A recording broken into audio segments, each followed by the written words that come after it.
தாரத்தப்பட்ட கிழிய போது.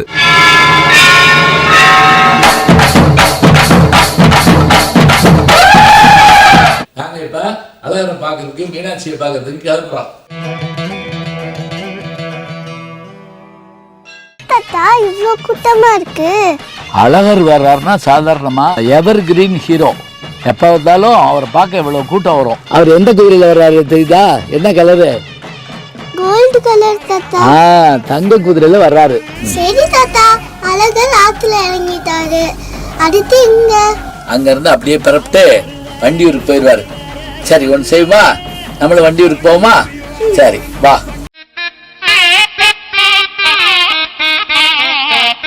வணக்கம். இன்றைக்கு தான் அழகர் ஆற்றுல இறங்குற நேரம்.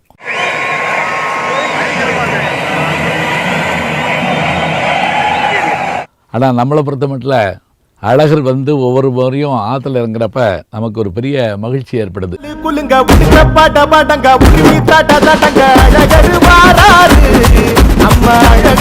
இந்த விழா தொடங்கினது நமக்கு தெரிஞ்சு நாயக்கர் காலத்தில் தான் தொடங்கியிருக்கிறாங்க. ஆனால் பேராசிரியர் பரமசிவன் எழுதுகிறப்ப எங்கெல்லாம் நீர்நிலைகள் இருக்கோ அங்கெல்லாம் பெருமாள் அதை நோக்கி போவார் அப்படிங்கிற விஷயத்த சொல்கிறாங்க. எப்படி?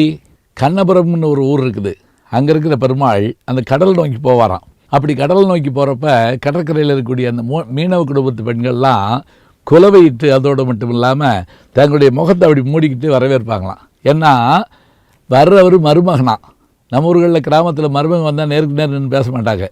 அது எப்படி மருமகன் அப்படின்னு கேட்டால் அவங்க மகதான் லட்சுமி. யார்? மகாலட்சுமி. பிறந்த இடம் கடல்.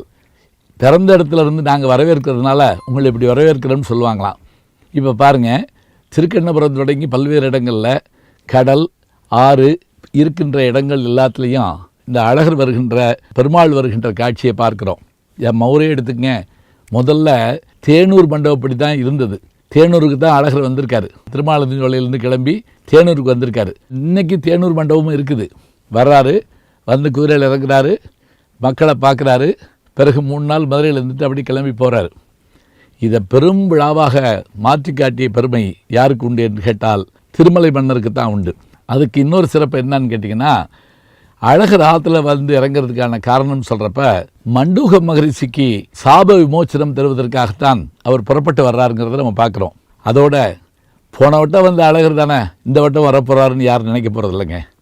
இந்த வட்டம் அழகர் வர்றப்போ கூட நானும் இருக்கேன், என் குடும்பம் இருக்குது, என் பிள்ளைகள் இருக்காங்க, என் பேரம்பேத்தி இருக்காங்க, எல்லாரும் சேர்ந்து பார்க்குறோம். சரியாய வல்வினைகள் தீர்க்கும் திருமாலே நெடியோனே வேங்கடவா நின்கோயில் வாசலே அடியாரும் வானவரும் அரம்பையிலும் சூழ்ந்திருக்க படியாய் கிடந்து நின் பவளவாய் காணேனே என்று சொல்லுகின்ற அந்த பாசுரத்தின்படி எம்பெருமானுடைய திருவுருவத்தை காண்பதற்கு படியாய் கிடப்பேனே மீனாய் கிடப்பேன் என்றெல்லாம் சொல்லுவார்கள். இங்கே எல்லோரும் இந்த இடத்துல ஆற்று மணலாக இருக்க வேண்டும் என்று விரும்புவார்கள். நான் ஆண்டுதோறும் அங்கே நேர்முக வர்ணனை பண்ணுகிற போது இந்த வார்த்தையை சொல்லுவேன்.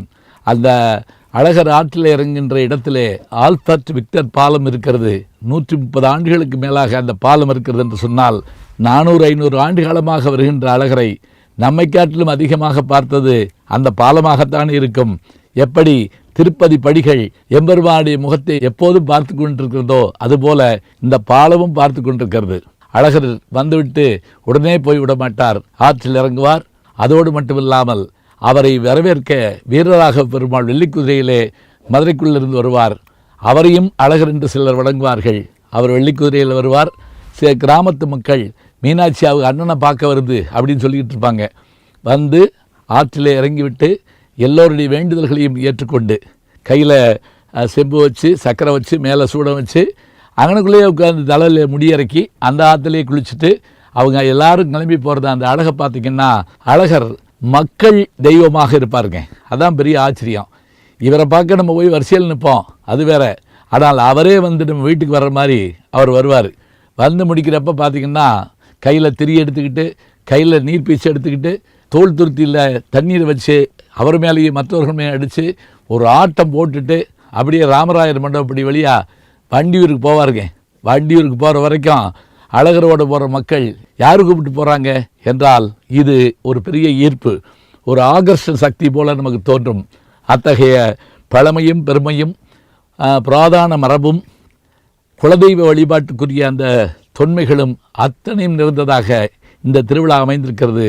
இதோ அழகர் வந்துவிட்டார், இறங்குகிறார், நாமும் பார்த்து கொண்டிருக்கிறோம். அவரோடு புறப்படுகின்ற கூட்டம் வழிநடுக வீட்டு வாசலெல்லாம் பொங்கல், புளியோதரை, சுண்டல் என்று வைத்து கொண்டிருக்கிறார்கள். அழகர் வண்டியூர் நோக்கி செல்கிறார். அங்கு அந்த மண்டூக மகரிஷிக்கு சாப விமோசனம் தந்துவிட்டு அன்றைக்கிரவு அங்கே தங்கியிருப்பார். தங்கியிருக்கின்ற அழகரை அங்கும் சென்று பார்ப்போம். பிறகு என்ன நடக்கும் தொடர்ந்து பார்ப்போம். நல்ல செய்திகளை நாளும் சிந்திப்போம். நாளை சந்திப்போம்.